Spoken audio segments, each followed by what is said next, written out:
Welcome into No Punt Intended, presented by Club Fantasy. I'm your host, Joe Zollo. It is our 2025 fantasy football draft strategies and roster construction. First time show that we are really talking about this here on No Punt Intended. Going to go over all these different draft strategies. We've done a whole entire mock draft. Shout out to the Club Fantasy staff for helping us out with this one. We're going to go over all these different draft strategies, what we like, what we don't like, and personally how it looked in our mocks, and take you through exactly what we did over this past week to get you guys prepared and ready for the 2025 season. Let's get into it.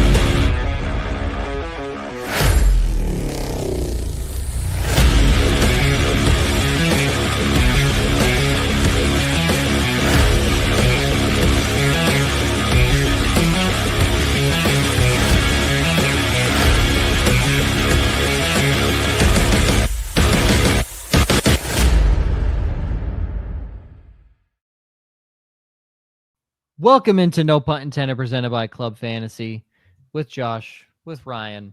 We're here to talk a roster construction and draft strategy. It was technically an off-air mock draft that we're now bringing on the air. Essentially how this is going to go down. Before we get into anything, underdog, folks. We say it all the time, but we're going to say it again because it's a really cool deal. Promo code WOFF, WOF, first-time deposit, and match up to $1,000 in bonus cash.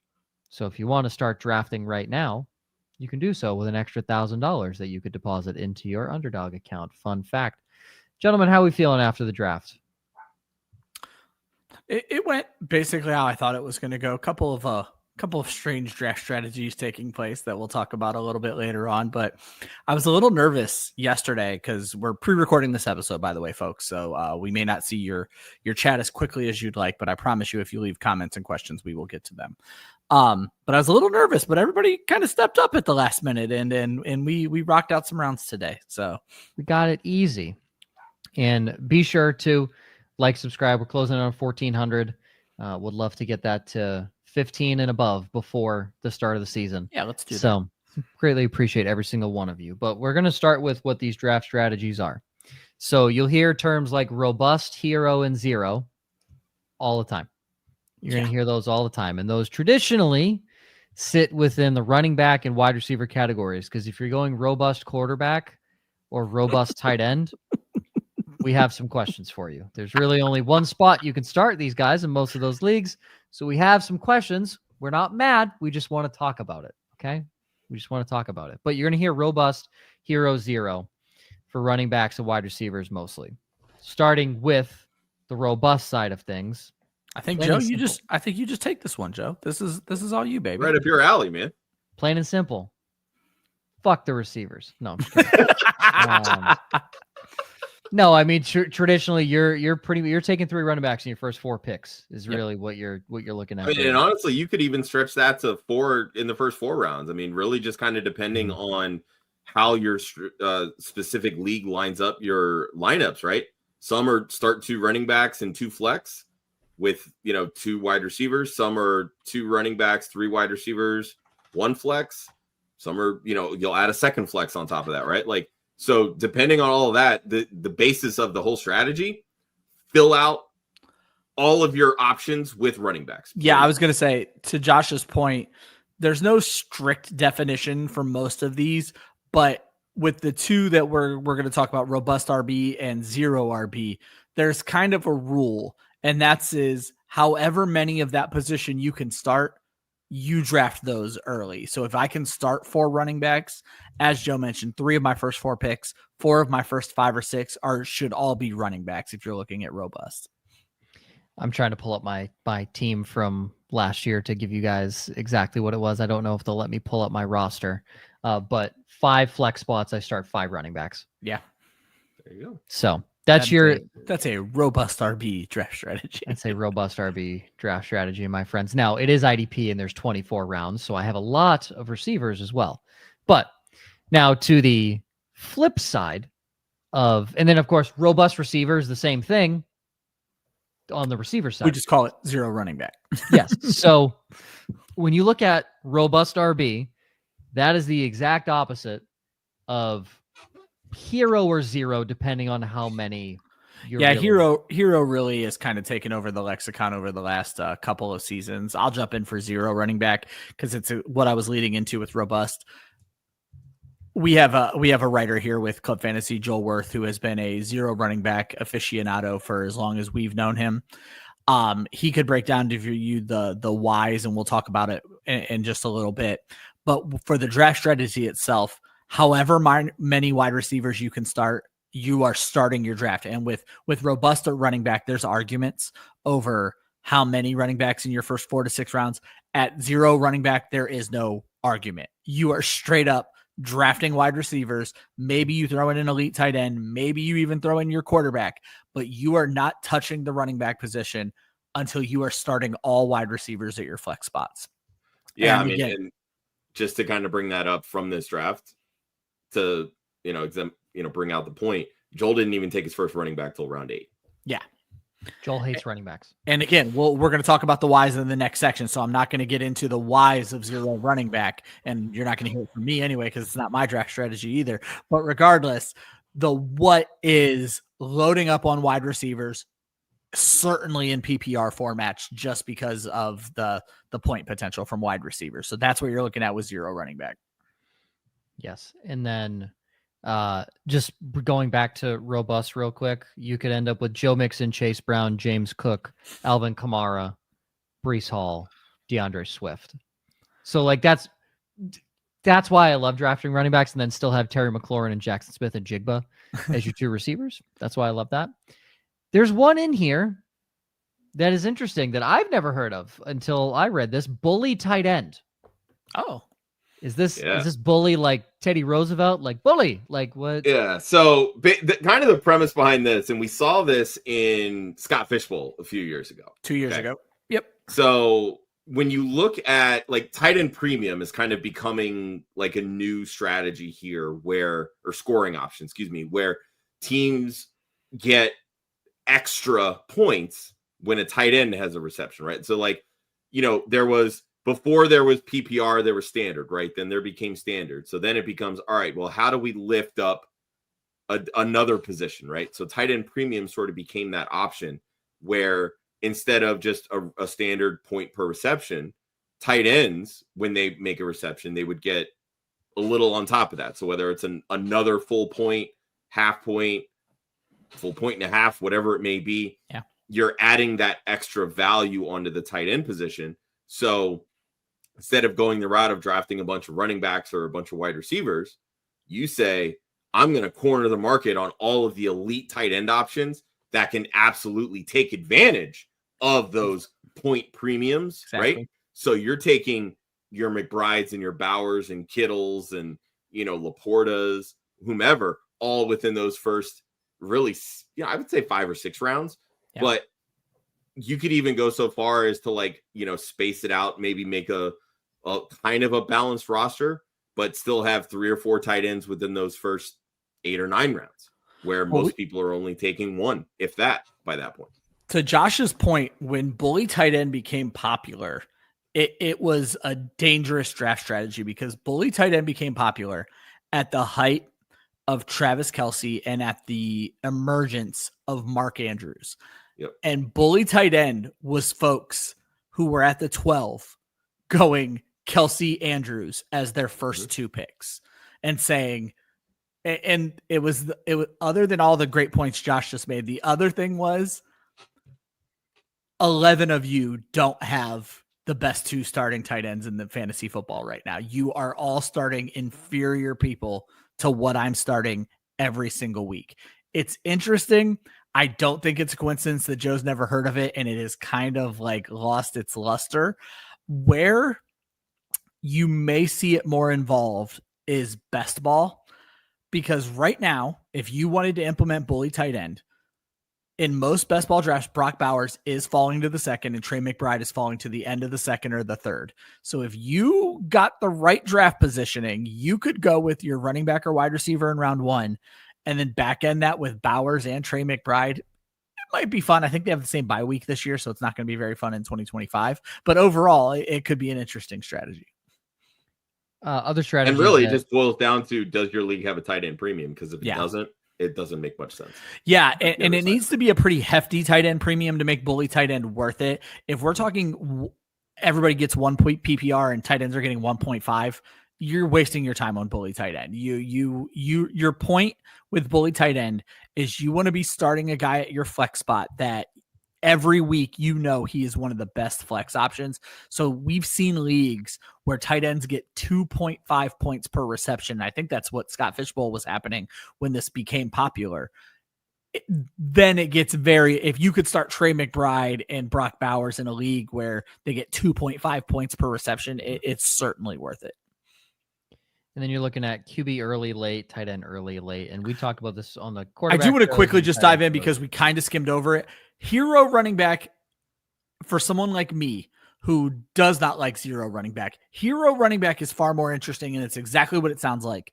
You draft a running back with your first pick, and then you dive into zero running back. You don't worry about the rest of your running back room. And it became popular for folks during the height of Christian McCaffrey, where they were not going to pass on Christian McCaffrey, but they didn't want to invest too much in running back. So they would take McCaffrey and then just load up on wide receivers. So the three main stances here are robust RB, zero RB, hero RB, and then everything else kind of spreads out from there. I feel like hero RB is kind of that perfect strategy for the people that have been playing fantasy football so long that they still remember standard leagues without points per reception. And this is their lone way to evolve into the 21st century of playing fantasy football. Well, that's actually interesting, Josh, because you're describing me and you're not wrong. I'm the same way, though. That's why I like the hero running back strategy. For me, who will never go zero RB, it's just not in my DNA. I will mess around with hero RB just because it gives me that inkling. I have my running back, and then I can play around with it a little bit. And the hilarious part of this is Joe's younger than both of us and acts like a boomer when it comes to fantasy football. Joe drafts like it's the 1970s. And Joe wins a league every year with a robust RB strategy. So you gotta go fuck yourself. I don't know what you're getting at here. And I'll explain why. I love robust and all that stuff. QB early, QB late, tight end early, tight end late. We talked about this a lot in our QBs and tight end show. You take a tight end early if you just want to set it and forget it. You take a Brock Bowers, you take a Trey McBride if you don't want to worry about it. You take a tight end late because you can stream the tight end too if you watch this show and you listen to Ryan. Because you're gonna work waivers the entire season. Yep. You take a QB early because you have a guy like Josh Allen, Jalen Hurts, Lamar Jackson, where it doesn't matter who they're playing, you're starting them. Set it and forget it. You set it and forget it. In the QB late, where you're gonna find some Fields, some Drake Mays, some Justin Herberts, and maybe there's a couple weeks where you don't want to start him and you have to go to the waiver wire. Yeah. So, but still, most guys are going to mostly be in your lineup. The tight ends are definitely more the streaming type. But QB late, again, is if you want to stream a little bit, and the early is just set it and forget it, because those are the positions in fantasy football in most leagues, Superflex and tight end premium notwithstanding, where you're really only starting one guy at that position. So having a guy on a bench and having a backup quarterback on your bench in a single QB league doesn't really make sense. And almost the same thing with the tight end. If you're taking a tight end early, you took Brock Bowers in the second. Why are you taking David Njoku in the 11th? It just doesn't make any sense. Yeah, why don't we talk about the mock draft? I have some issues. Yes. So, yeah, trust me, I was confused. You should have one quarterback and one tight end. That's what you should leave this draft. Certainly, if you have you hit the draft capital point. But again, we'll get to that in a few moments. Yes. So. But a breakdown of why each can be effective. So we're just going to start we'll go to the running back room. So Josh, start with you on the zero hero here. I kind of combine these because they are very similar. In just how they're being built, right? So, essentially, if you're going the zero RB, hero RB route, you're stocking up on wide receivers. Maybe you're taking a chance on an early quarterback or early tight end. Really, at the end of the day, you're prioritizing pass catching. You're prioritizing that, PPR kind of value. When it comes to the hero RB, you're creating an anchor. Like they ultimately become your lineup anchor. It's that sense of stability, right? There's not a ton of guessing games, kind of like you would draft a quarterback early or a tight end early because it's set it and forget it, right? that anchor running back in that hero RB strategy, that is your anchor. That's the guy that is holding down your lineup throughout the entire season. Now, when you look at how everything can kind of build out, this is kind of the research that I was looking into on why these can be effective. I'll take just last season, for instance. There were 12 instances where flex players had a 40-plus point fantasy week. Only 3 of them were running backs. Yeah. So you're looking at 75% of the pop weeks are wide receivers, right? Now, if you stretch that out to 30 points plus, you're adding on an additional 44 instances. So overall, 56 times last season, somebody scored 30 or more fantasy points. 30 plus to 40 point performances, 44 games, 20 of them were running backs. So still less than half of the position. Yeah. 3 of them were tight ends, coincidentally enough. Okay. So at the end of the day, wide receiver spike weeks are way more popular than running back spike weeks. So that's why the hero 0 RB idea comes into play. Now, everybody knows that fantasy football is still a weekly game, even though it's played over a full season, right? Yep.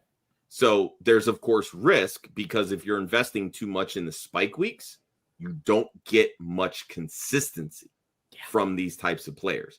And that's where these types of strategies can kind of falter.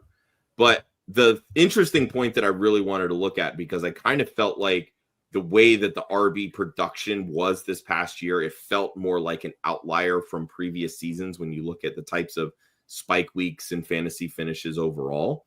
So I looked at the same concepts, but 2 years ago in 2023.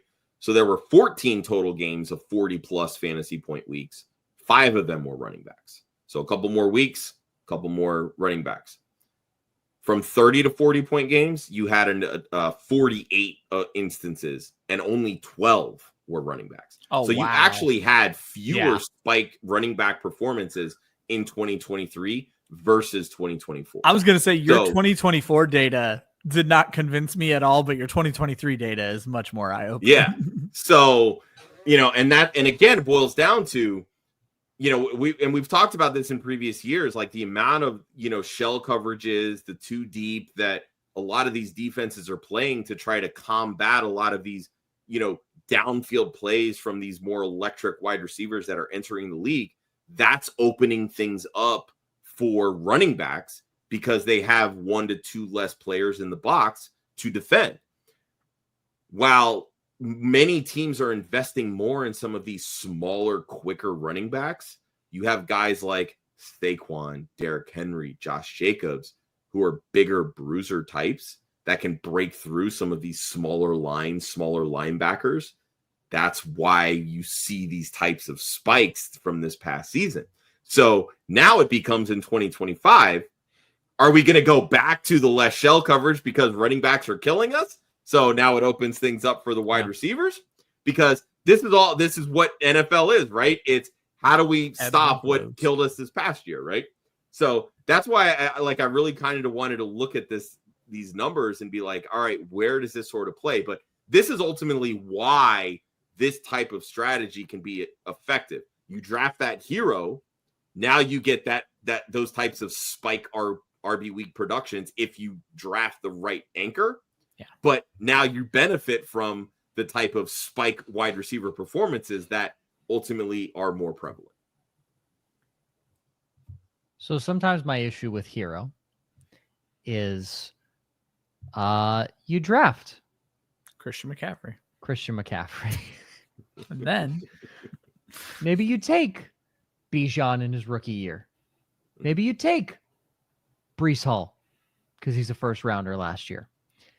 And you swing, you miss. Now you could be like me and take Amon-Ra St. Brown, DJ Moore, and Chris Olave in 2023, and you're fine. Everything's okay. But you could be me who took McCaffrey, T. Higgins, George Pickens, and loaded up on these volatile wide receivers, and then lost McCaffrey and didn't win my first game until week 8 last year. So we always say that it's easier to find receivers on the waiver wire. Shut than up, it Joe. is to find Don't take running away my backs. argument for the next thing. You're ruining the CV. Yeah, before I that's get into what I a was little about bit to more go detail, I into want to robust. give Ryan a chance Yeah. to. That was my big reason for robust. Yeah, is- my two biggest things with robust. The argument that the zero running back community uses against running backs is actually the reason I prefer robust. Is do running backs get hurt? You're damn right they do. And guess when it's easy to replace them? If I drafted 5 in the first 6 rounds of the draft, I don't care if one of them gets hurt because things are going to work out pretty damn well for me. Because what else happens is running back carries, Josh, I think, can attest to this, a little bit easier to predict than receptions and all the other wild stuff that's going on. You kind of get a feel for it. You know kind of who's going to get the volume. And if you're able to load up on these volume guys, the fall off, and this is to the point Joe was about to make, the fall off at running back is steep. So if I can get a lot of the good guys, I'm just at an advantage on you the whole year. On bye weeks where you're scrambling to start the RB50 as your RB2, and I have to reach all the way down to the RB14 who's been on my bench this whole season because I'm a prick and won't trade him to you. Yep. And so it's peace of mind. It's a nice butterscotch from your grandfather because it's an old man draft strategy. You said butter, and I immediately thought butter pecan. No, stat stuff for Angel Reese. I went straight to Werther's Original. Werther's Originals. Yeah. Sure. Shout out to Andy Howell from the fantasy footballers. Butter pecan. Yeah, but you just feel safe doing it. And again, it's the drop off. And this was, I'll end with the point that Joe was about to make. I can go grab Jawan Jennings. I can go grab Jacoby Myers. I can go grab Wan'Dale Robinson and have these top 25 Demario Douglas, these top 25 wide receivers off of waivers after the draft is already. And that's assuming that I drafted absolutely terribly. But later on in drafts, I've fallen in love recently with Calvin Ridley, and there are numerous other guys that are going later. And in practice, in doing my best ball drafts right now, when I wait on running back, I'm like, oh shit, this is not going to be a fun team to build. When I grab my running backs early, it's literally like, oh, let me just stay calm and grab Calvin Ridley and Jaden Reed and all these other guys that I like. Obviously I could be wrong, but guess what? We can all be wrong. And I always counter the point with running backs get hurt. Everybody gets hurt, like plain and simple. And this is the exact point. So like we had, during this mock draft, Austin and I had, I don't want to call it heated because it's not like we were screaming at each other, but it was a lively discussion on, the whole, drafting RBs early versus the wide receivers early. And again, I just laid out all the stats, why the zero RB and hero RB strategies can work. So, I'm not saying Austin's wrong, but him basically telling me that I was wrong with kind of the way that I did my strategy. When you look at this, JSN was the wide receiver 9 last year. Overall, he was the wide receiver 20 in points per game. What does that tell you? Guess what? Wide receivers are getting hurt too. Yeah, exactly. Because JSN really didn't have a good season. You're blinded by the fact that his overall finish was, quote, good. Took JSN in the 15th round, by the way. Well, last year, sure, it worked out, right? But where he's going this year, when everybody now is healthy, correct. It's extremely risky, right? Yeah. So the biggest point that I look at when it comes to these two different types of strategy, who is going to be easier to find on waivers, right? Yep. Ryan, you just kind of laid out you can find the Jawan Jenningses, the Demario Douglases, et cetera, on waivers at wide receiver, right? In a given week at the running back position, it's so ugly. When their starters get hurt, the running backs fly to the top of your waiver order. Yep. Okay. We need to get away from this idea that everybody uses fab in their fantasy football leagues, because that's not the case. For a lot of leagues, whoever has the worst record, they're the ones picking at the top of your draft or in the top of the waiver wire. And there's still leagues out there that run first come, first serve. Correct. So if I have a zero RB draft strategy and I absolutely nailed all of my wide receiver picks, I don't have the option of getting the, Ever. spike RBs to fill in for Jordan my bad Mason. running backs. I can't get that Jordan Mason Ever. because I'm sitting 7th or 8th on waivers, and I know that the 3 worst teams have the top priority, and they're grabbing Jordan Mason, right? So that basically becomes a null and void point. So when you're looking at these season-long strategies, sometimes it's okay to value consistency, and that's where that robust RB strategy can come into play and help you win your league, or at least stay consistent enough that if somebody does sneak through waivers, you can grab them to help put you over the top. So I just to end the robust conversation, I want to preface this that this is an IDP league. So 24 rounds, I walked away with 5 receivers. Just again, prefacing this, it's an IDP league. Okay, so you do draft IDPs, but I walked away with DJ Moore in the 5th, Rashee Rice in the 7th, Terry McLaurin in the 10th, Jackson Smith and Jigba in the 15th, Darnell Mooney in the 21st. Yeah.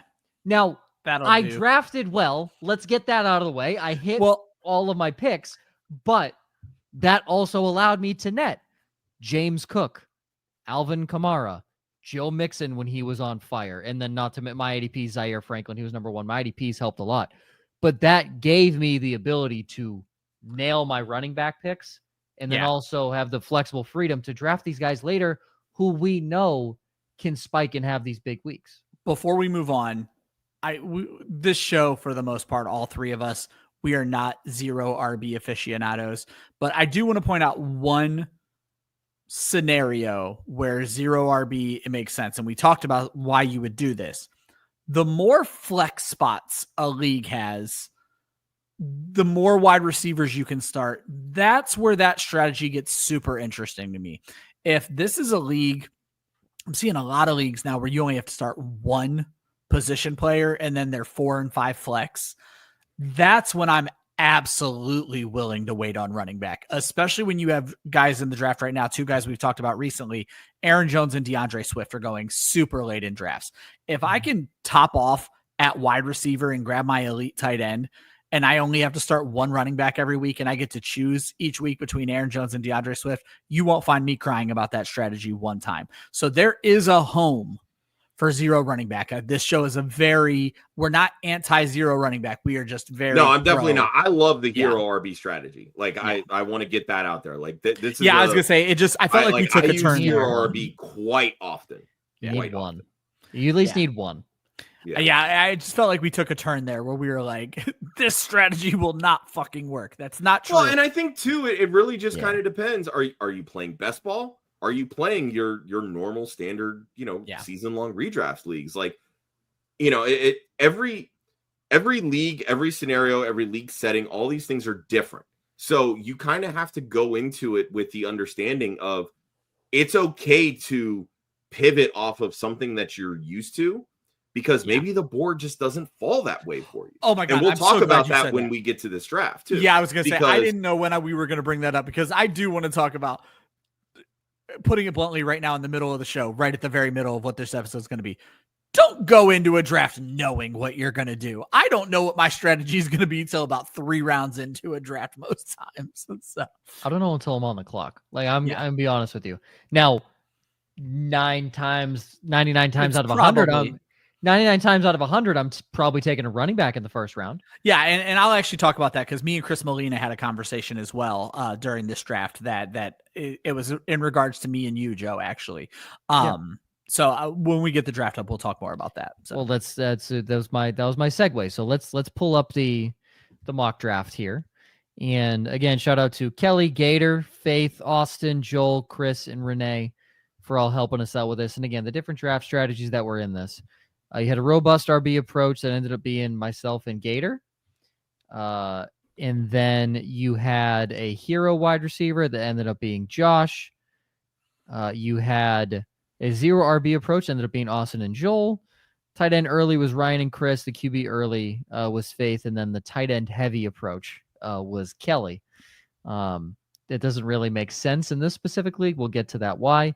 If you're looking at this draft board, blue is receiver, green is running back, reddish pink is quarterback, and that yellow orange is your tight end. And then all the way at the bottom, purple is kicker, and then a dark red is defense. Obviously, that does not really factor here into our I conversation. will say shout out to our drafters who literally waited until the 14-10 before they took a defense or kicker. So which is how it should be in these drafts. Incorrect. Faith took the Eagles at 12-7. Oh, she did? Yep. Well, she fucked up. Okay. Yep. But yes, every single person waited until the final two or three rounds. I say 2 or 3 because Kelly took Cameron Dicker with the last pick in the 14th round. Yeah. Waited until the final couple to make sure that they had their players like that. Okay. So we'll start with the robust side of things. Again, the first 3, Gator was out of the 2. I was out of the 5. Gator went Bijan, Bucky Irving, Jonathan Taylor. Love that. Sounds great to me. I went Gibbs, McCaffrey, Kieran Williams. Love that. Sounds great to me as well. Now, I will preface, you may see I took Alvin Kamara in the 5th. I auto-drafted. That's on me. Wasn't there in time. I would have, and I will preface this, I would have taken Cortland Sutton. I would have taken him as a second receiver. And then I probably, if he was there, would have taken Alvin Kamara or potentially Swift, who got drafted afterwards, and passed on a Dunze, so I didn't have both Bears receivers. Just want to preface that. But I'll go to Gators because he has the strategy I most likely would have ended up with. You're telling me you're not happy with Devontae Adams and Rashee Rice as your 2 receivers? That's exactly where I was going to go with this, Joe. And obviously, I actually didn't catch the Alvin Kamara auto draft. So I was going to bust your balls about the 2 Bears wide receivers, but I was going to say Joe's showing you how not to do it and Jay's showing you how to do it. But now what happened makes so much more sense because if you had DJ Moore and Cortland Sutton, I love your build equally, if not more. So I won't give you so much of a hard time, but that's what I was going to say is the 2 robust guys. Now keep in mind, this is a 10-team draft, but the 2 robust guys did very well at getting good wide receivers to go along with those builds. Yeah, and that's where, like, again, nobody notified me I was on the clock, so it's like you auto drafted. I'm like, oh god, who did I auto draft? And I wasn't mad. I like Alvin Kamara, but yeah, I mean, especially for where he's going in drafts, like he's such a good value. And I mean, agree. Getting him in the 5th round is dumb. And the way that we set this, like the roster settings, it's 2 running backs, 2 wide receivers, 2 flex. So you're starting all 4 of your running backs in this instance. Mm-hmm. Yeah, and that's why like I wasn't horribly mad. I'm okay with it. Again, would have much rather. I mean, in all honesty, Joe, the way this draft went down, I would probably trade you Sutton for Kamara right now. So I feel like we're set up for our first trade of the season. Great, look at that, perfect in this fictitious league. Going through the rest of the draft for those 2 teams, we'll start with Gators. He took his first quarterback in the middle of the round at Bo Nix in the 8th, and then went with Dak Prescott there in the 12th. He took 3 straight tight ends, which is concerning. He took Evan Ingram, Dalton Kincaid, and Jake Ferguson. One of those guys is okay. I was going to say, you really only need one, and it's Evan Ingram. Definitely don't understand the multiple tight end approach unless, again, this is a best ball, which it's not. It's just a regular, season-long draft. So I was going to say Gator is our predominant best ball writer, and he has been writing so many best ball articles. I feel like he forgot what we were doing, and that's a real thing. Even me, I've been doing so many best ball drafts lately. And the first thing I do, like I get the notification that I'm on the clock and I go look for what correlation I'm looking to build. Like, do I need to minimize bye week overages? Do I need to stack one of my wide receivers with their quarterback if available?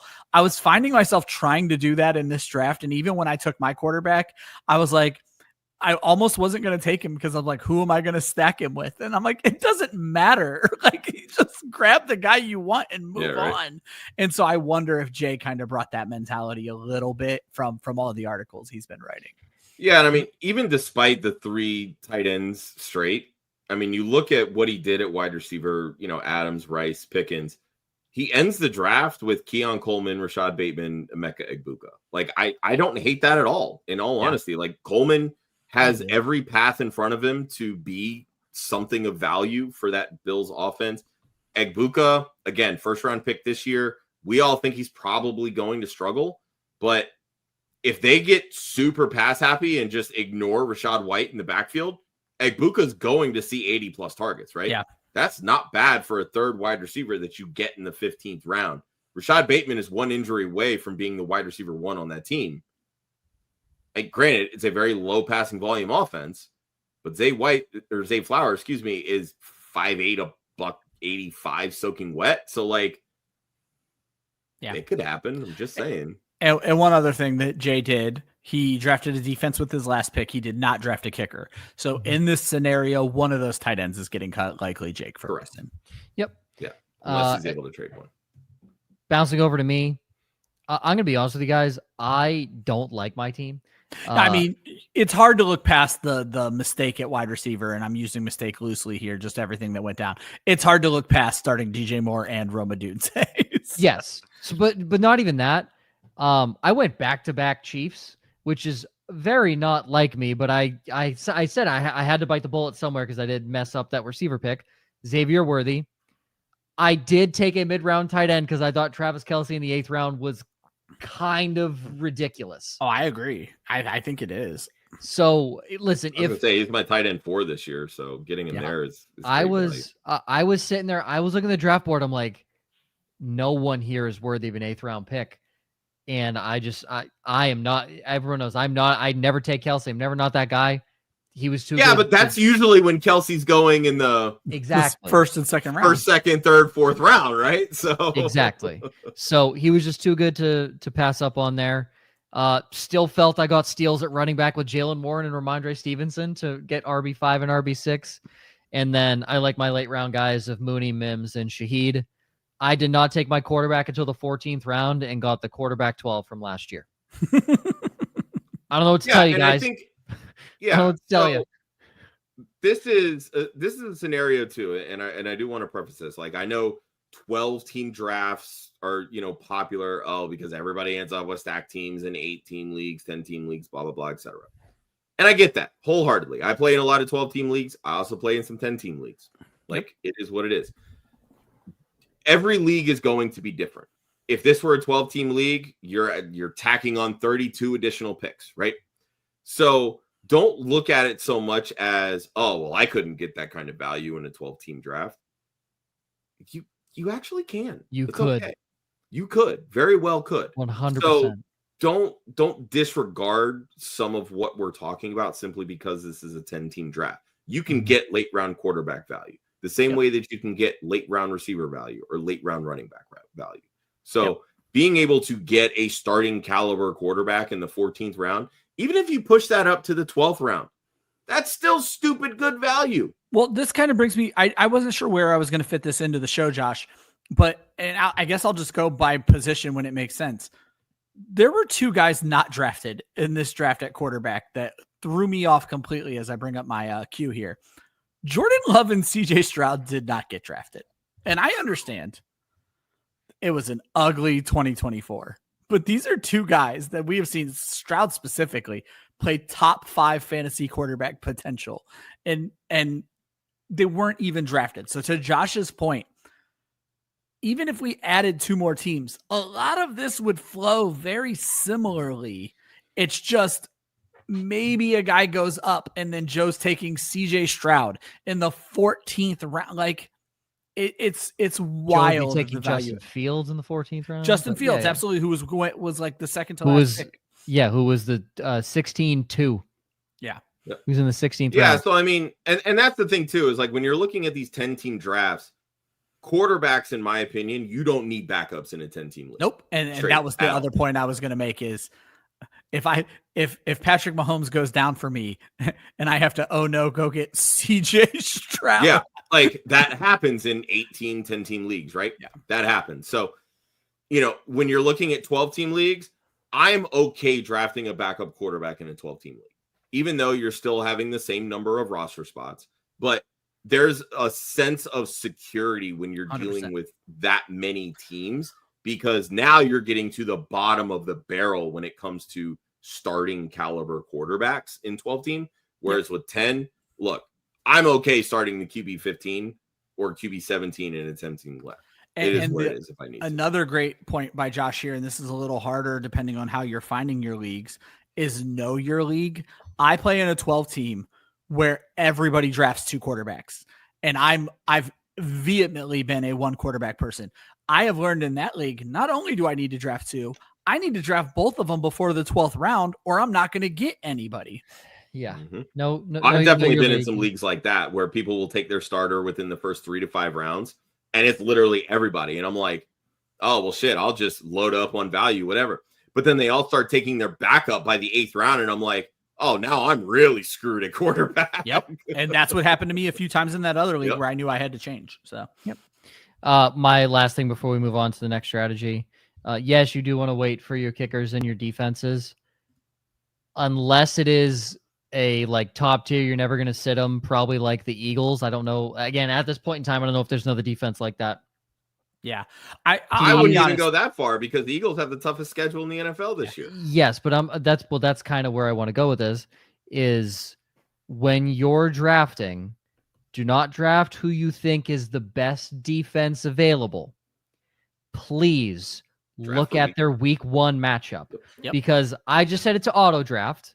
And I had the Denver Broncos queued up right behind the New England Patriots because the Patriots see they see the Jets week 1. I'm sorry, I'm pulling up their schedule right now. They see a not so good team in week 1. Yeah. You want to know who the Broncos see? Cam Ward in his first start in Mile High. Yep. It's gonna be rough. That has defense 1 written all over it. All over it. Josh, who and the Eagles sacks play are week 1? so sticky from year to year. Like, you don't have like years past where you had these like, the spikes of the Chicago Bears defense or the Ravens defense, things like that, where they're consistent for the most part year to year. You don't have that anymore. Exactly. At all. Like the Eagles 2 years ago, 70 sacks. Everybody's drafting them as defense 1. And they lost almost 30 sacks the following year. So now you spent, 10th, 11th, 12th round pick on a defense because that gave you some level of an advantage the year before. Now you don't have that. You could have added a valuable depth piece to, your wide receiver or running back room. Like, let's not forget Brian Thomas Jr., Ladd McConkey were 10th, 11th, 12th round picks last year and finished top 12 wide receivers. Yep. This happens all the time, people. Someone drafted the Ravens defense. You want to know who the Ravens play week 1? The Bills. Yep. You really going to start them? You're going to start them? You have, I'll even tell you this. There's 3 that you want. Commanders against the Giants, Patriots against the Raiders, Broncos against the Titans. Yep. Sleeper, you didn't get any of those 3? Bears against J.J. McCarthy on Monday Night Football in his first ever start in the Windy City. Yeah, play the matchups. You can stream a defense every week and have a good matchup, especially in a 10-team league. To Joe's point, if you guys are looking for this information closer to the season, I actually write this article for Football Guys, Joe, where I say I break down the defenses into tiers, and part of my tier breaking is, will I start them in week 1? So, there you go. Fully. All right, and then Josh, you went hero wide receiver here. You took CeeDee Lamb as your hero. He was the second receiver off the board. Then you went 3 straight backs in Achane, Hall, and Cook.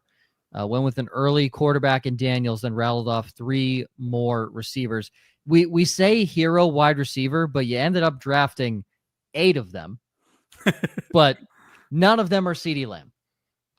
Yeah, I mean, I went, more wide receiver heavy towards the end because I was working, so I kind of auto drafted at that point. But I had, set up a queue, and the running back got taken, and the wide receivers were left. So that's kind of how that went. But when it came to the hero wide receiver strategy, like picking at the 3, I could have easily went with a running back, right? Like my RB1 going into the season is Bijan Robinson, but my RB2 is Devon Achane. I'm not going to reach on Achane because I know where his ADP is. Now, there's a good chance that maybe Achane would have gone to Joe at the 2.6, right? Or even to Faith at the 2.7. Maybe. But you know how I draft, further. And I don't. I do know how you draft. I'm throwing out hypothetical scenarios. If Well, I it's know, somebody else that maybe. Well, my likes point it. is, know your league. And that's the other side of it, right? So I knew that there was going to be an opportunity to where I could still get my RB2 as my second round pick. And that's exactly how this played out. So again, know your league, know how people draft. So for me, it made a lot of sense to not reach for my RB2 and take another running back that maybe I don't have as valued because I know who's going to go in that first round. Mm-hmm. So I said, all right, I'm going to go with my next guy. But again, also too, my wide receiver 2 overall is Brian Thomas Jr. I'm not going to reach for him as the 3rd overall because maybe there's a scenario where I get my wide receiver 2 in that late second round. I knew that wasn't going to be the case because Joel Wirth was drafting in front of me. I knew my league, so I made the sacrifice. But I wanted to take a high volume receiver, somebody that was going to have the kind of potential to reach the Jamar Chase type ceilings. When you pair George Pickens with CeeDee Lamb, you have that kind of potential because you saw how Higgins played with Chase and how much better that made Jamar Chase. So from there, I said, I'm just going to take the best player available. So as everything kept coming back around, we did our Jets preview that just came out here on Monday. I've gone up on Breece Hall. I really have. I think he's going to have a lot more value as a pass catcher. So that's kind of what I prioritize for my running backs. I prioritize volume and pass catching ability. I think James Cook will regress from a touchdown perspective, but while he went up in touchdowns in 2024, he came down in receptions. If the opposite takes place this year, maybe he doesn't dip all the way down to 4 touchdowns that he had over his first 2 years. But if he falls in that little sweet spot of like 6 to 8, but then jumps back up into that 55, 60 target range, I'm going to still have a top 10 running back. So I'm fine with that kind of value. When it came to the quarterback position, because it's a 10-team league, I probably shouldn't have taken Daniels, but your blinders kind of going like, why the hell is Jaden Daniels still here in the 5th round? So I said, all right, screw it. I'm fine with it. Had I gone a different route here, I would have taken DK Metcalf. I'll be transparent here because I do have DK as a top 15 wide receiver. But from there, because I didn't have any wide receivers, I said, all right, now's the time to load up because I have my running backs. Yep. So I got 3 straight wide receiver 1s on their respective teams. That's going to offer some level of stability. And that's how you draft these sort of hero wide receiver, hero running back approaches. You want some level of stability where I know these guys are going to see the football. Chris Godwin is the 1A, 1B on the Bucs, right? Chris Olave, when he's healthy, he's the Saints wide receiver 1. Khalil Shakir, he is the wide receiver 1 on the Bills, and they're going to throw the football a ton. So it made sense in how I kind of played out that strategy. And to Josh's point about Jaden Daniels, I always say the 5th round in these industry drafts, everybody loves to wait on quarterback. The 5th round is when I will usually stop fucking around at quarterback. And if there's an elite guy, I'll take him. So in your exact same shoes, Josh, I would have also taken Jaden Daniels. Daniels is there. It's definitely good value. Moving over to the 0 RB, and that was... Go ahead. I found it interesting that they drafted next to each other. I've done quite a few shows with Joel, and actually quite a few shows with Joel and Austin together. And I always ask Joel, do you get more nervous if there's another 0 RB drafter? And do you get more nervous if they're next to you? And Joel basically said no, because once you know that another guy, what they're doing in the draft, it just makes your next pick easier to make, really, because you kind of know what they're going to do. So yeah. And this is Austin and Joel drafting out of the 6 and 7 spot here. So Joel did not take a running back until the 8th round. Mm-hmm. Austin took 2 before the 8th round. But we'll start with Austin since he was in the 6th. He went Jefferson, A.J. Brown. He took the 2nd quarterback off the board in Josh Allen, then went Tyreek Hill. Chuba Hubbard is going to be the guy leading his running back room. Joe Mixon, Aaron Jones, Tank Bigsby, and Jaden Blue. Rounding out the rest of that. And I want to talk about Joel's because 1, he drafted a backup quarterback. Why? 2, he went Neighbors Thomas London. That's a good little receiving core. Yeah, that's a really let's just say the man went young because then he went Tet McMillan and Travis Hunter. The guy went young. He has 4 receivers within that's his dynasty brain, 100%. Yeah. But you know what though? You can take those types of chances when you have your Neighbors and Thomas and Drake London. Yeah. Like, 100%. yes, I understand Neighbors and Thomas are heading into their second year. Maybe there's some level of regression, but they showed last year they are the target earners on their respective teams. Exactly. And Drake London, we all saw how he took a step up, and he saw a ton of targets with Michael Penix towards the end of the year. I don't foresee that changing. So he has 3 absolute target hogs as his top 3 options for 2 wide receivers and that 1 lone flex spot. If Ted McMillan has that same level of, rookie wide receiver jump from Bryce Young, who we all expect McMillan to be that wide receiver 1 for Carolina. Now he's got a 4th, and he only has to start 2 running backs. Yep. So here's why I don't like zero RB. His receivers are awesome, and how this lines up is great. We talk about that running backs are very scarce on the waiver wire. Essentially, what Joel just did with his team is he drafted a bunch of running backs that he think might be worthy on the waiver wire at some point throughout the season, a la Bashal Tutin, Jordan Mason, Rico Dowdle. Now, keep in mind, he doesn't have a defense or a kicker, so he's going to need to drop 2 people off of his team, and they're probably going to be running backs off of his team. And if I had to take a guess, it's going to be Dowdle and Tutin. He could drop Jerry Jeudy. He'd be fine. Or Caleb Williams. Or Caleb Williams, yes. Well, why draft a second quarterback if you're not going to keep him on your roster in a 10 team? Neither here nor there. But this is where it's interesting is you could have just taken a couple more receivers, or you could have just taken a couple more running back more early, and then not have had to deal with these guys. And then later on in the draft, like, yes, are you taking bigger swings on some guys?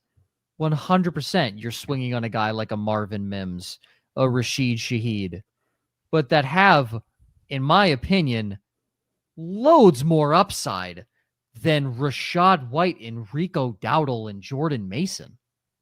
Like that, and even looking at Zach Charbonnet, the guys that went before him. So Stephon Diggs was the same round. Yeah, this is how I'll look at this. So while we know that Mason is the 2 behind Aaron Jones, we know Rashad White's the 2 behind Bucky Irving, Rico Dowdle the 2 behind Chuba Hubbard. Those guys, to me, still have some level of standalone value, that they're not completely reliant on that starter absolutely needs to get hurt for me to produce any kind of fantasy points, right? So with Zach Charbonnet, that's the kind of guy that I think he is. Charbonnet, to me, is not going to have any real value unless Kenneth Walker gets hurt. The upside for Joel is that Kenneth Walker hasn't exactly been the statement of health in his career. So there's a high likelihood that Charbonnet makes some pop weeks, right? That's what you're hoping for. With Pollard, Brian Robinson, those are his, quote, set it, forget it running backs in this kind of build. Not terrible considering the offenses that they're in. Obviously, just like in anything, he runs into a lot of trouble if these guys get hurt. And the same thing that I was talking about when it comes to the waiver wire, those wide receivers are going to be good enough to keep him from being a bottom 3 team and having the ability to pick up these types of, fill-in running backs off the waiver wire if they do end up existing, the same way that, we talked up like a Sincere McCormick last year, right? Like, he found himself in a situation where he was going to be the waiver wire darling. He was falling himself into 20-plus carries in a given week. Yeah. He's not going to have that type of option if his league does not have fat, plain and simple. Yeah. So, again, know your league settings because that should play a role in how you ultimately do your drafting. The biggest question with Joel's team really is, why would you draft Travis Hunter when you have Brian Thomas Jr.? Why would you draft Roma Dunze when you have DJ? Yeah, I was going to say it's big. It's more of a question. Because you auto drafted Alvin Kamara. But yeah, which again, like, no, I you agree. Could have gotten a starting caliber running back there. Ryan, he could have gotten Swift, right? Or did you take him one pick before that? One pick before him. Well, how about that? Okay. He could have gotten James Conner. You could have gotten. Let's just go. You could have gotten James Conner. Mixon. You could have gotten Monty. You could have gotten Mixon. Or second receiver or another receiver. You could have gotten Adunze, Godwin, Pickens, who are So all what I better will than say, Travis Hunter. see, but there's a gamble to be taken on Travis Hunter. And so I'm not mad at the Travis Hunter pick if you're going receiver. Obviously, I would have went running back. I'm not going to do this draft strategy, but I'm not, even if you have Brian Thomas, we always use this as the example. Mike Evans and Chris Godwin were the wide receiver 1 and wide receiver 2, and Jameis's 30-30 year before they both got hurt. So there's room for 2 wide receivers to pop. Unlikely. Oh, I agree, yes, 100%. Yeah, there is. I get it. Yep. Going into the tight end early strategy, that was Ryan and Chris. You can see them back to back. Brock Bowers, Trey McBride, there in the second round. Yeah. Chris opted for 3 receivers with a tight end. Ryan, you went 2 backs and 2 receivers. Yeah, this is essentially how I'm drafting these days, is 2 running backs and a tight end in my first 3 picks, assuming I'm able to get whoever is considered elite that season. For years, it was Travis Kelce and 2 running backs. Now it's Bowers or McBride. Chris and I chat all the time. Chris and I have become very good friends over the years. Chris knew that Brock Bowers was going with my next pick, so he broke my heart. What's funny is... And both of you guys broke Faith's heart because she wanted Bowers. Exactly. And it was hilarious. When Chris took Bowers, Faith yelled at Chris, me, Chris, and Josh within 1 second of each other, all typed, Bowers was never getting back to you with Ryan picking next. So we all knew how this draft was going to go. And Chris was giving Joe a little bit of a hard time and saying that Joe is super predictable and that he could guess who Joe was going to pick. And in fairness, we wanted Joe to be predictable with this. Well, and what I said to Chris I would have done anyway, honestly. Yeah, what I said to Chris was, to be fair, I'm almost as predictable as Joe. However, I'm not as rigid as Joe, because if Ashton Genty had went to Austin or Joel, I would have taken Jefferson or Neighbors. I'm not ready to move to McCaffrey, Achane, Irving as my first round running back. Honestly, Bowers would have been a bigger consideration for me there at 8, knowing I guess I didn't know how much Chris was willing to go tight end early. So I might have still played the game with Bowers, because I don't know. I've never drafted with Renee. So it was interesting seeing her kind of strategy at the end and being this close to her. But I went into this thing knowing I'm getting 2 running backs early. It is how I draft. But where I tell folks, and I mentioned this earlier in the show, is it's about 3 rounds before I know my strategy. Because if Renee had taken Bowers and Chris had taken McBride, I may not have drafted a tight end until the teens in this draft, because that's how I draft. Then I would have been in the same conversation with Gator and Joe, because I would have started loading up on running backs or maybe a Brian Thomas. It would have been very different for me. But my drafting is very boring, very by the books. But what I did find interesting is looking at me and Chris together, who essentially did the exact same thing with tight end and quarterback. We kind of alternated what we did in every other round. I took a running back. He took a wide receiver. He took a wide receiver. I took a running back. And then he started taking running backs when I was taking wide receivers. That kind of symbiotically works out in a draft like this, because I know what he needs. He knows what I need. And we're almost colluding without colluding, because we know you're going to get your guy. I'm going to get my guy, and everybody's relatively happy. And then once I got my starting 2 wide receivers, I got into get your guy territory. Every one of these guys that I took about 10 picks ahead of their ADP. DeAndre Swift, I mentioned it on our Chicago Bears look inside. Big believer in DeAndre Swift. Calvin Ridley, I mentioned our Tennessee look inside. Big believer.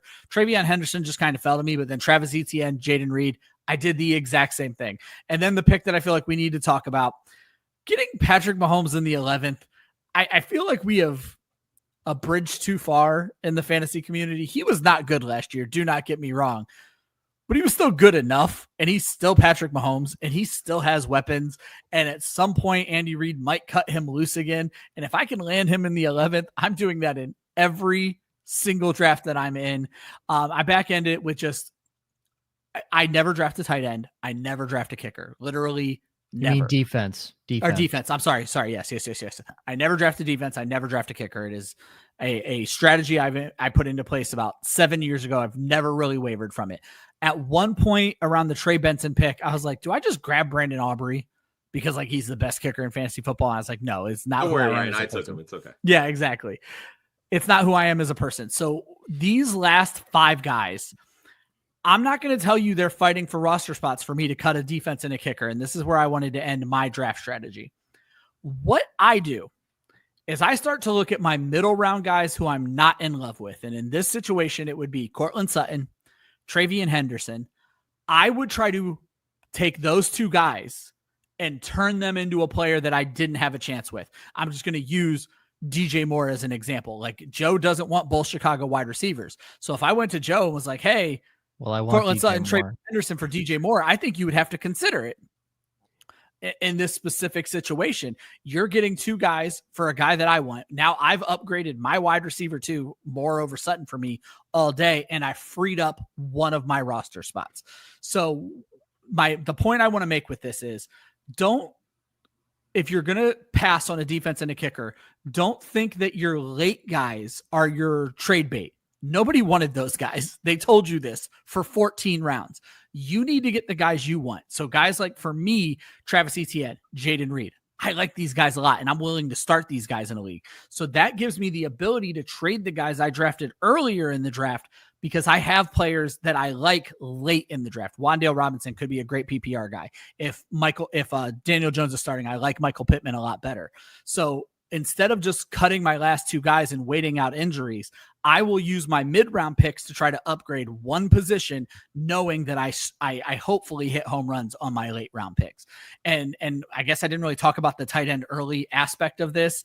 We've talked about it numerous times over the last few weeks. Set it and forget it. I'm the streamer aficionado at Club Fantasy. I will tell you 5 tight ends every single week who have the best chance off of waivers to score a touchdown. But for my own teams, if Trey McBride or Brock Bowers are there, I am drafting them every fucking time. They're a safety blanket for me.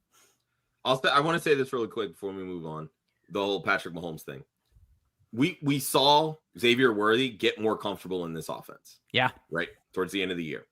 Rashee Rice, by all accounts, expected to come back healthy. You give him 2 quality receiving options plus Travis Kelce, where no attention now has to be paid on him. That automatically makes this passing offense way more dynamic. Yep. They got a left tackle that fell into their lap at the end of the first round. Josh Simmons, I believe, was the one who fell to them. He's coming off an injury, but by all accounts, there were a lot of people, if he is healthy his senior year, that think he might have been the first tackle taken in this draft. So they got their left tackle, which they really have not had for close to 5 years now. Yeah. Everything is building up for Patrick Mahomes to basically give the league a big middle finger that said, stop fading me because I'm going on a rampage now. He just doesn't have a running game. I'm sorry. I'm not a Pacheco fan at all. Well, if he can get but his if ass the passing offense works, Pacheco can be good. Exactly. Just get his ass into shape is what he needs to do. I brought that up on an episode recently is as a 40-year-old man with a dad bod, I'm allowed to bust Patrick Mahomes' balls. I would like to see my quarterback with a little bit of abs.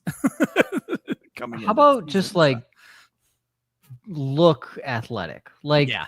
Even Tom Brady, for how unathletic that man was, looked good. Well, like, certainly, and by the end of his year, when he started the whole TB12 thing and all that, he looked, chiseled like a Greek god at that point. Yeah. But yeah, it's Mahomes just doesn't.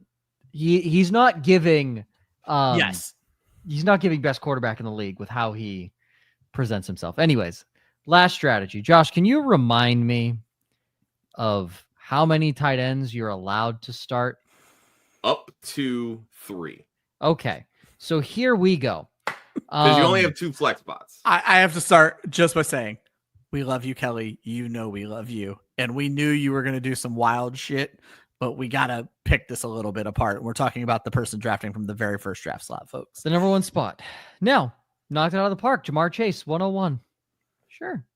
Derrick Henry, first 210. 2 picks I love. And honestly, 3 of the first 4 I like. Yeah, and that's what I wanted to throw out just real quick, because we're not talking a lot about Faith's team, and we weren't really going to talk a lot about Kelly's team, but it needs to be addressed. Faith and Kelly did a very balanced draft outside of... Same thing with Renee. Like, I love Renee's draft, honestly, is how I typically attack redraft leagues. Like, I tend to be a little bit more balanced like that. I mean, I could nitpick player values here and there, but like getting Stephon Diggs as your wide receiver 5. And that's something we wanted to, and that's something we want to talk about here. Like, when we talked about our own drafts, it's easy to talk about player value. We could nitpick who people took at positions. You got your guy, you got your guy. So exactly. we're not ignoring Faith or Renee because of anything they did right or wrong. It's just they were balanced, and there's not a lot to talk about with balanced. It's alternating.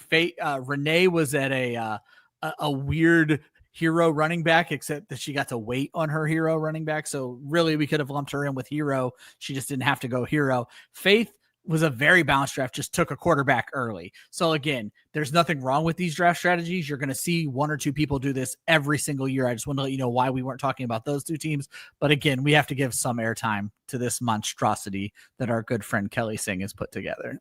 Yeah. So it's no secret if you follow Kelly, she loves tight ends. She does. She likes tight ends, and she cannot lie. She drafted 5 of them and only 2 running backs. She essentially drafted the same running back. One, Derrick Henry, the other, the Dollar General version of Derrick Henry. So she drafted the same running back. She drafted George Kittle, Mark Andrews, Joe Burrow smushed in between. Ideal threesome. David and Njoku. Sorry, I had to. It was on the tee. I said it. It was on the tee. I said it. It was on the tee. Then took David and Njoku. Fine. You want a third tight end because you want to flex too? Fine. Sure. Then, first off, you draft a backup quarterback in a one QB, and then we go and draft not 1, but 2 more tight ends. Yeah. One of which is the backup to one of the guys currently on your roster. So now, again, we love Kelly. We want to,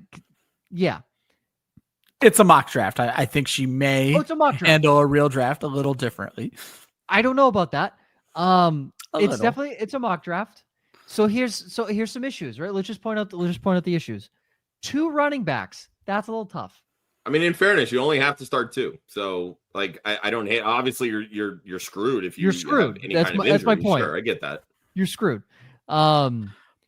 Receivers is like nobody's trading for a tight end in a 10-team league, and there's just and I think that's really the biggest like hiccup here. Like her core positions though, like.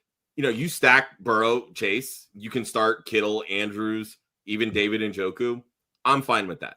I'll go back to what I was talking about with, why 0 RB and hero RB can work.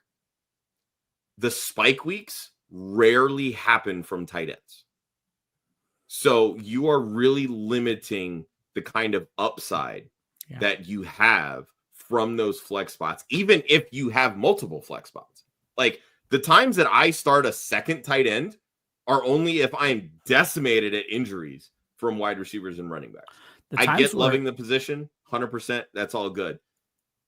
And we say this all the time. Fantasy football is a game. Games are supposed to be fun. If you love tight ends, draft them, have fun. That's great. What is going to ultimately work for you is sometimes different from that. The only time I start 2 tight ends is 2014 when I had Jimmy Graham and Rob Gronkowski. And there's that aspect, and I get that wholeheartedly. Again, some people love certain positions. Like when people go 0 running back, it's typically because they love the wide receiver position. When people go 0 wide receiver, it's typically because they love the running back position, right? Yeah. We all have our nuances in how we like to draft and how we like to play. There is some level of consistency that comes from elite tight ends. And she does have 3 pretty good ones in Njoku, Andrews, and Kittle. you're going to get pretty steady production from those guys. So again, if you're shooting for upside in your running backs and your wide receiver positions, getting some stability from those flexes isn't the worst thing. One last lesson I'll throw out just for a few teams in this league. Kelly, Faith, and Chris come to mind. If you spend an early pick on a position, don't spend another pick that I can see on this screen on their backup. I'll use Chris as an example. Chris paid up for Brock Bowers, first tight end off the board. You're never playing Kyle Pitts. Why did you draft Kyle Pitts, Chris? Faith, first quarterback off the board, Jalen Hurts. Why never did you playing draft Jared Goff? So, and again, this is me picking on my friends. This is all love because this is truly about helping you folks, the people who are watching right now, get better at drafting. Your draft should tell a story. Your story, Faith's story, is that Jalen Hurts is the best quarterback in fantasy football. Chris's story is that Brock Bowers is the best tight end in fantasy football. Don't waste a pick. I mean, even Kelly's story. I'm not going to pick on our tight ends. You drafted Joe Burrow, and then is it Brock Purdy 5 rounds later? You're never playing Brock Purdy if you have Joe Burrow on your team. So these are my things that I want to see you folks, the listeners, get better at drafting.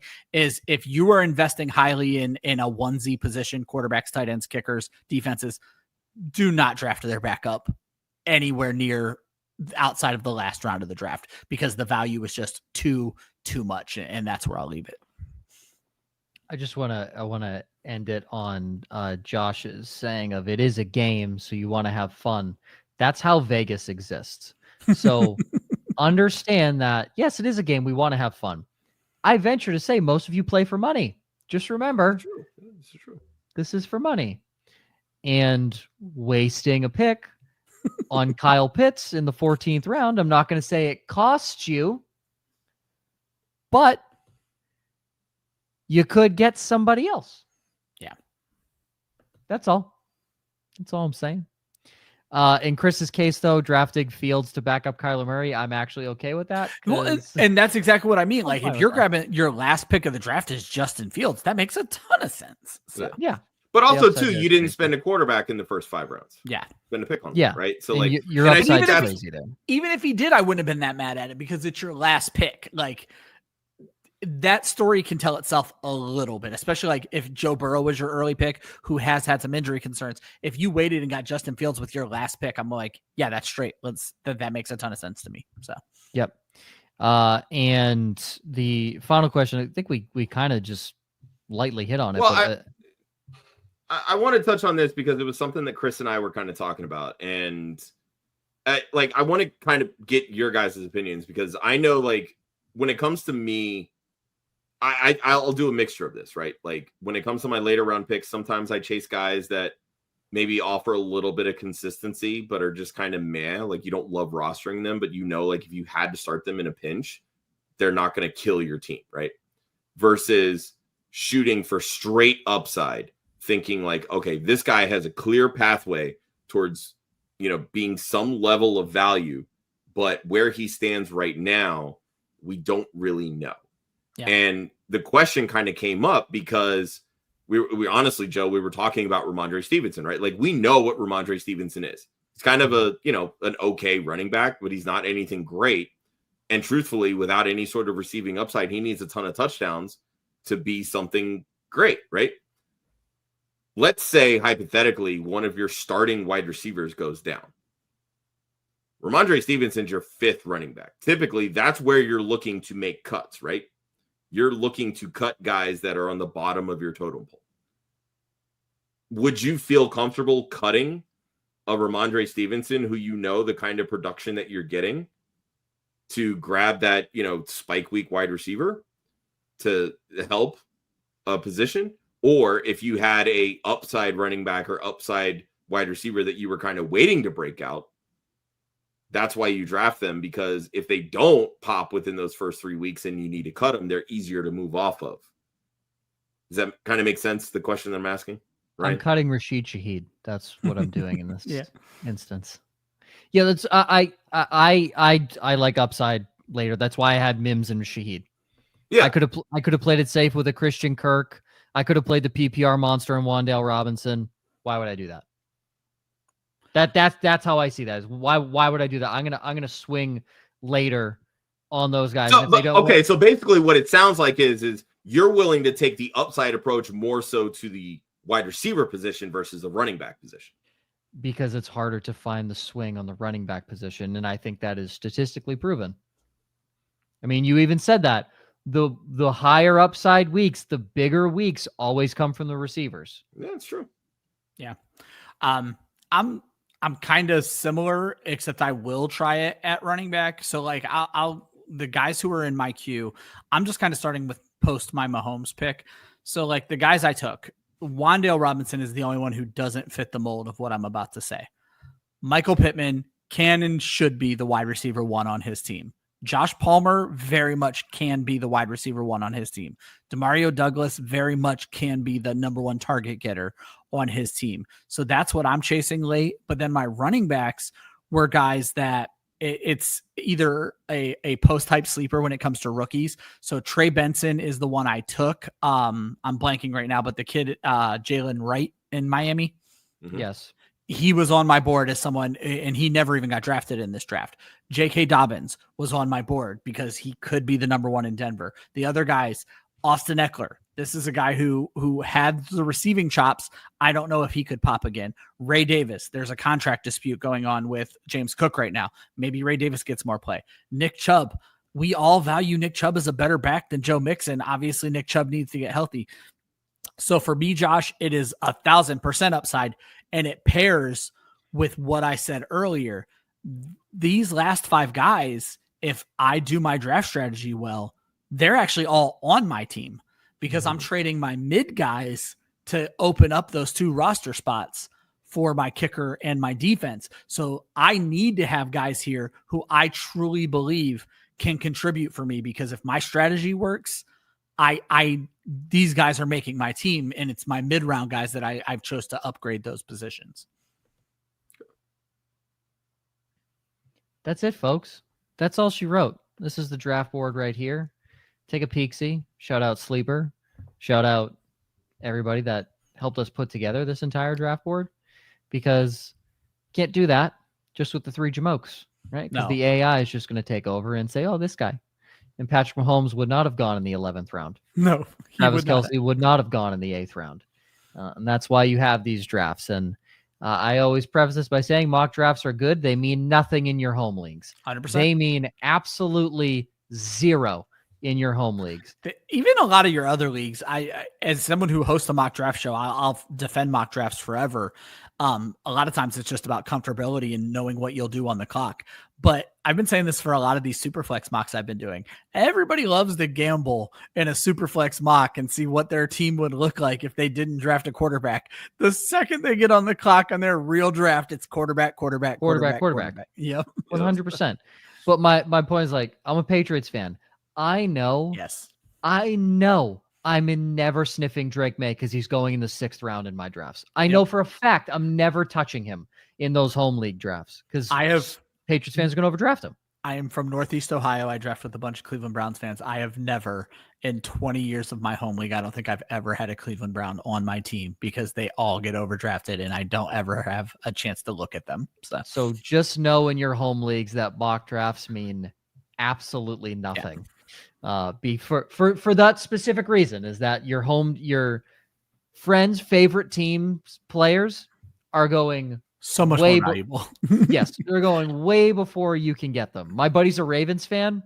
No shot I'm getting Derrick Henry, Lamar Jackson, any of them. There's no chance I get any of them because I know he's going to take them. So again, that all lies in know who you're drafting with, because then you can adjust your strategy accordingly. While you guys, yes, I am a rigid RB guy, but the 2023 draft I mentioned, I took 1 running back, and then I didn't take another one until the 7th. Yeah. Again, IDP in a traditional league, there's no way that's happening. Doesn't quite work that way. Yeah. There's no way that's happening. But in an I IDP actually would league, love to see draft or Joe do a 0 RB draft just to see how it would shake out. How comfortable he is by the 7th round. My brain would combust. I know it would. That's what I want to see. I couldn't. I would look at my roster and throw up. After I would throw up. Oh, horrible. All right. For Ryan, Josh, myself, you can follow Club Fantasy on Facebook, Twitter, and Instagram at Club Fantasy FFL. The URL, clubfantasyffl.com. Next week, it's ADPs. First 4 rounds of the draft, find the best and worst value. Let me tell you, I'm really good at finding bad value out of these guys. I'm taking this summer. We're gonna start leaning more into strategy stuff. And I Very important. Sure. I thought you were about to say positivity, and I was gonna say get the fuck out of here. Come on, but Joe. I've done a show with you going on 8 years now. There's nothing positive that comes out of your mouth. Listen, I am positive, but I'm a realist. Joe is positive that he is right.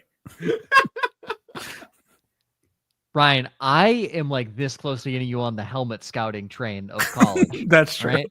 And because you said I'm like 95% hit rate on this shit. I certainly won't fight you about it anymore. That's what I'm saying. Sure. That's a win. That's a win in my book. That is, yeah. I've trained you. What's wide receiver you? SMU, baby. SMU. It's exactly what it is. That's exactly what it is. Always remember, defense wins championship, offense wins fantasy football. We will see you